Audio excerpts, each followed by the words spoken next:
Well, she kind of sees red at that point and then drives off after and says, "You're not getting away with that." And you see her just absolutely blitz this guy and run him down. Yeah. Whoa.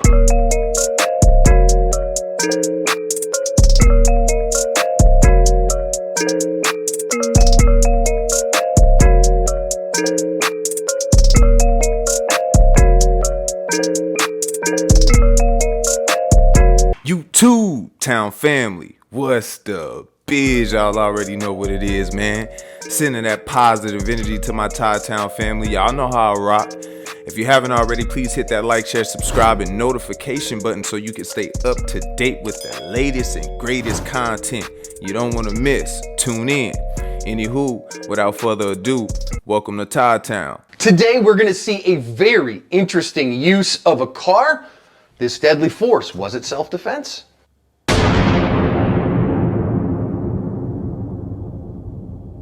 Hi everyone, welcome to Active Self-Protection. I'm very glad you're here. I am your host, John Correa. Today's evidence-based defensive lesson comes to us from Durban in South Africa.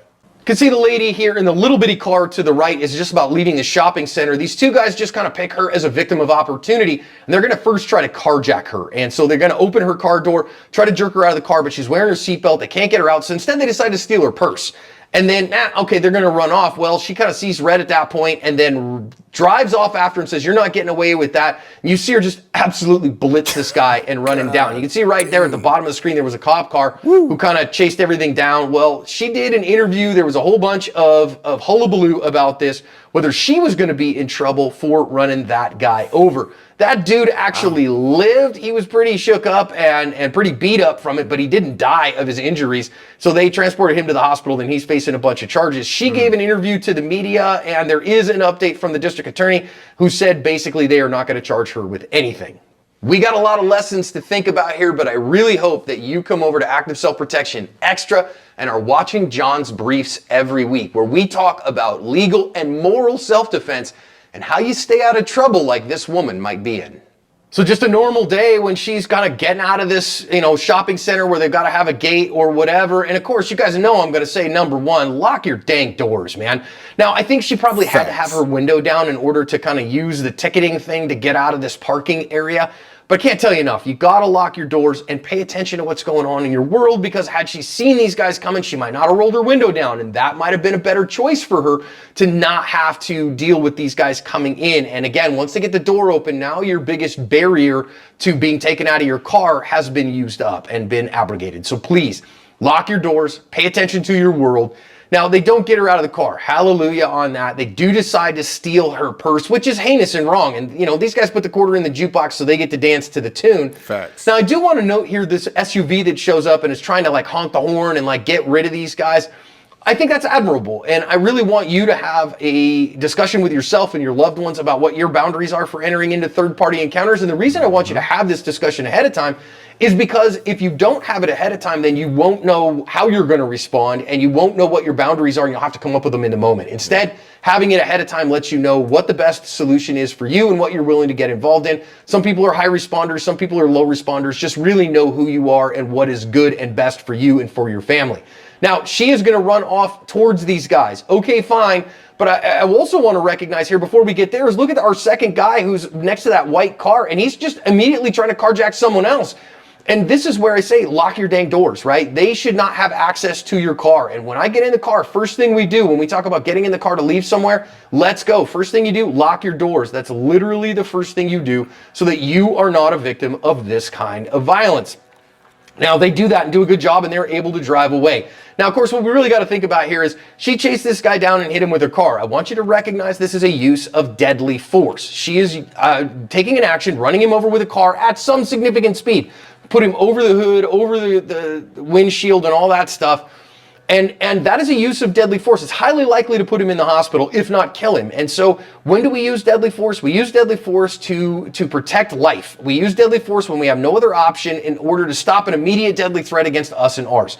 I don't think this meets that qualification. And I get it, again, I don't have any sympathy for this jerk who stole from her. But, and I know some people are going to say, hey, she had her keys in there. She had her wallet with her ID, so he knows her address. He can go to her house. That's all speculation as to what's to come. What is he really looking for in there? Cash, credit card cards, maybe to use, phone that he can kite, something like that. Valuables that he can get rid of quickly to get what he wants. And so it's highly doubtful that that's going to be a problem. Pretty please don't do this in the United States. It's highly likely you chase this guy down, you hit him with your car and those things that you could face criminal charges. And I don't want that to happen to you. I'm glad she didn't, because this guy's a jerk, and this is kind of that he needed his butt kicked defense. And in some places and in some times that's going to work, but you're putting yourself at the mercy of somebody who is not necessarily a good person and not necessarily on your side to do that. And so I don't want you to get jammed up in that kind of environment. And again, I'm not, no love lost for this guy. No, hey man, we have to be careful with the criminals. No, I mean, listen, sometimes stupid should hurt. This time it really did. But I don't want you to end up getting charged. I don't want you as the good person to go too far. Use deadly force to protect life, and we can use ordinary force to get our property back and to stop pure property crimes. When they were carjacking her and trying to pull her out of the car, that absolutely is a threat to her life. Deadly force would have been 100% authorized there. Here, I don't see the justification for it. I'm glad the DA is like, yeah, whatever, that guy's a jerk and he earned what he got. That's fine, but I wouldn't count on that to cover your ass. Well, my friends, that is what I call the curse of the purse. Goofy, what did you expect? Listen, I agree. It definitely was not a cause to use deadly force. And by law, using a vehicle can be considered that. Hey, man, but y'all know how I said, you play stupid games, you win stupid prizes. And she did. She was not going to be a victim that day. Kudos to her. I mean, it's like, and I get it. Like, I know it's going to be a lot of people that probably don't agree with the actions. I do agree with the DA. I wouldn't have charged her. I definitely wouldn't have. You got to understand that it's going to be consequences to the actions. And y'all know how I feel. We leave innocent people alone. And, I mean, that should be the standard. Like if you gonna be out there doing your dirt, leave the innocent alone. Go do it with the people that's doing the same thing you doing. Keep it in the same, you know what I'm saying, spirit. Because like I said, some people gonna fight back, man. I mean, why not? It's their stuff. She's a lady. Talking about life threatening. She could have had medication in her purse or something. That could be, she could be taking to save her. Like, I mean, and that could be a reach too, right? A lot of people, but again, man, I respect that lady. I respect the DA having some balls, making the right decisions. Like I say, I know a lot of people may not agree with that call, but an award maybe. She's the lady deserve an award. Like I say, you play stupid games, you win stupid prizes. She was courageous that day. Like I say, she was not going to become a victim. Kudos to that. I agree with the actions. A lot of people may not, but hey, it's another day, baby. I appreciate everybody for tuning in. Another one, Todd-Town. I appreciate everybody rocking. I see the support and all the love.